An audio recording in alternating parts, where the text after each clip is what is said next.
Hi everyone, my name is Jenna Siegel and I'm going to be presenting on ecotourism in the Galapagos Islands.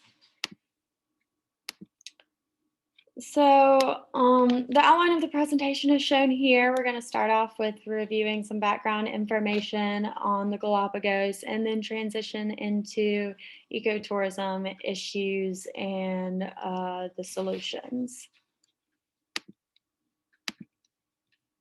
So about 5 to 10 million years ago is when the Galapagos Islands were first created, and they were just volcanic rock with no plant or animal life. And 470 years ago, they were discovered by the Archbishop of Panama when currents drove him towards the islands accidentally. He wrote the first record of the Galapagos describing the giant tortoises, um, the unique plants, and the inhospitable terrain. So then the Galapagos developed into one of the most studied group of islands in the world due to its great number of endemic species and unique environment. Um, some unique animals that inhabit the island are blue-footed boobies and scalecia trees. Um, and the islands are comprised of 13 main islands and with more than 115 smaller islands located about 975 kilometers off the coast of Ecuador. Um, the Ecuadorian government established the Galapagos National Park in 1959, and the Galapagos Islands were established as a World Heritage Site in 1978, with the Galapagos Marine Reserve eventually being included in the World Heritage Site in 2001. So the Galapagos Islands have seen this dramatic transition from inhospitable volcanic rock to like an ecotourism hotspot in less than 2 centuries because of this excessive amount of human activity, um, or with this growth of visitors, I should say. And so, with this rise in ecotourism and visitors comes the issues of degrading the ecosystem and increasing the stress placed on the country's economy. Okay, so now we're going to discuss the issues with ecotourism in Ecuador and its effects. So, a developing strategy for the Galapagos Islands and for other environmental tourist destinations is ecotourism. And ecotourism is based on the eco friendly travel to environmental or natural sites. And these sites enable the conservation of that ecosystem and support the local people and economy through providing jobs, opportunities, and job security. Um, However, finding the balance between tourism, conservation, and development in developing countries is a very difficult process. And there's a very fine line between conserving the land to create benefits for the community and exploiting the natural ecosystem through overuse or excessive human activity. Okay, so now we're going to look at the effects on the ecosystem. The number of tours on the islands has increased from 2,000 in the late 1960s to more than 170,000 in 2008. And this trend is expected to continue upwards.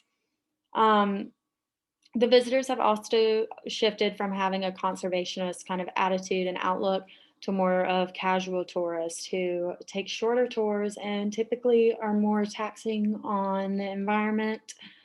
Um, and they demand more recreational amenities also. Regarding the management plans of the ecosystem, tourists have access to a limited number of sites within the national park, and policies require visitors to have a trained guide or maybe use boats to access the islands. And the policies also control which islands and sites can be visited. They also prohibit any development of any substantial tourist infrastructure.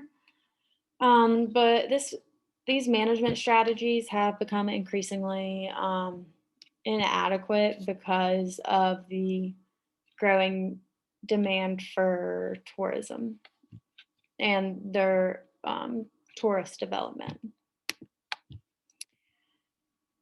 So here are three images of how humans are interacting with the Galapagos environment, whether it's contact with the animals or development on the land. People are leaving an impact on the land and the wildlife. Um, they have since it was first discovered and will most likely continue to. So our two case studies are the Galapagos marine iguana and Darwin's finches. Human activity or disturbance actually showed that it increased stress and decreased the immunological abilities of the Galapagos marine iguana. And then another popular endemic species or endemic animal and group of species is Darwin's finches, and they're experiencing the consequences of human activity. Birds at sites with human presence typically have a lower gut bacterial diversity than birds at sites without human presence. So these are just two examples on the very long list of species affected by human activity on the islands.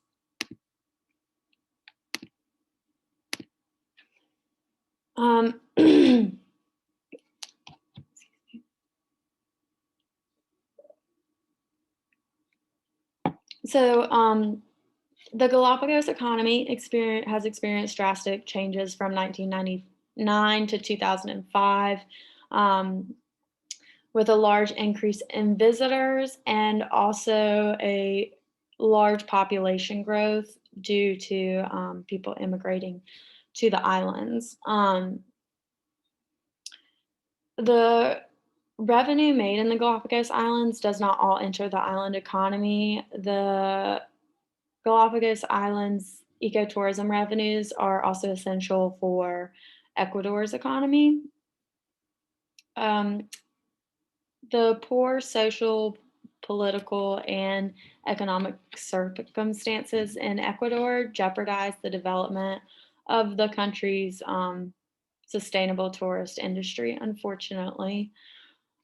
Um, International tourists who come to visit the Galapagos also spend a significant amount of time and money in mainland Ecuador. So this shows that um, the islands are very critical in bringing tourists to the country, and which supports their economy and their livelihoods. All right, now we're going to look at some solutions to the problems we've discussed.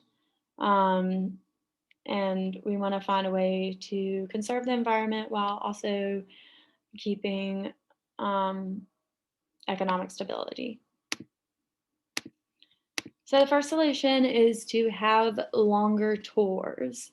Longer tours means fewer visitors and higher prices.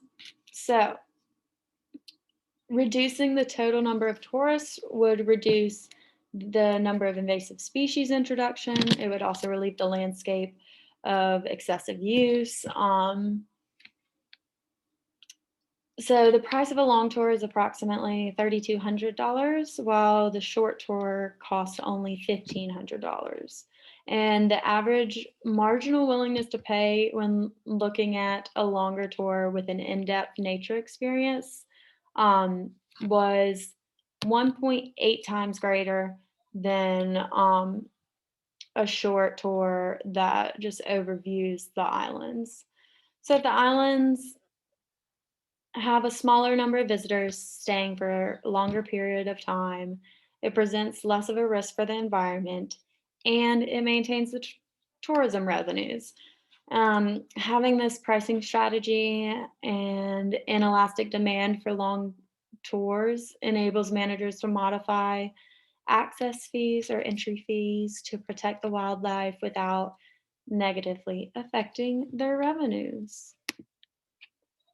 The next solution is community-based tourism, which is a way of organizing tourism determined by a set of these set of principles, which essentially are local, that you need to have local participation, involvement, and management in the tourism industry, along with having a balance of tourism along with other economic activities. Um, Community-based tourism also molds local attitudes and behaviors towards a more sustainable mindset, which is then transferred into their um, social and productive activities. And the Galapagos is a socio-ecosystem or a territory where um, physical, biological, social, and cultural components interact.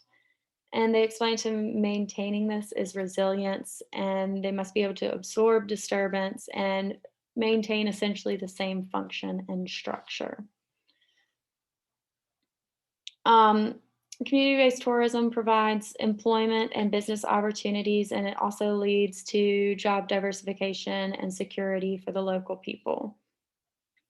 It also promotes the conservation of the ecosystem by creating a sense of pride within the community and a desire to protect their community and environment. So integrated coastal zone management, or ICZM, is the complex process of developing and implementing a strategy for the administration of social, environmental, and economic resources in order to achieve conservation goals and use of coastal zones. ICZM is a mechanism for bringing together multiple participants, stakeholders, and decision makers in these coastal zones to ensure more effective coastal management. And the ICZM has a decalogue, which is the 10 principles of which they look at the management of the coastal zone, and this is what they determine their management strategy from. So some current and future challenges. The Galapagos is currently battling COVID-19, but the flora and fauna have benefited from less visitors, giving them a chance to recover. But the economy is heavily reliant on the islands, so the loss of this income has led to um, very negative effects for the economy. The Galapagos National Park suffered a loss between 35% and 55% of their total revenues in 2020. Uh, Marine protected areas such as the Galapagos Islands provide critical support to combat climate change, but climate change is creating these long-term issues for the islands that will eventually lead to the loss of biodiversity. Um, For instance, the Galapagos giant tortoise could be triggered by higher temperatures to migrate, which could reduce nesting and hatching success. Um, while terrestrial iguanas would most likely struggle to regulate their body temperature.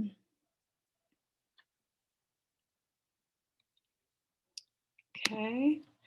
And in conclusion, tourism is the current driver of change in the Galapagos. and it influences the island's social, economic, terrestrial, and marine systems. Um, there isn't a need to increase the number of tourists to compete with other Latin American countries such as Costa Rica. The correct sustainability and conservation policies uh, can let them see the full benefits of ecotourism. So the key to resolving these issues are to implement ICCM plans so that management is coordinated between stakeholders, to utilize community-based tourism so that the socio-ecosystem is resilient, and initiate longer tours with fewer visitors at a higher price. So yeah, these methods will increase the revenue of the Galapagos while also implementing a sustainable conservation and management plan. Thank you for listening to my presentation, and I hope you enjoyed it. Bye.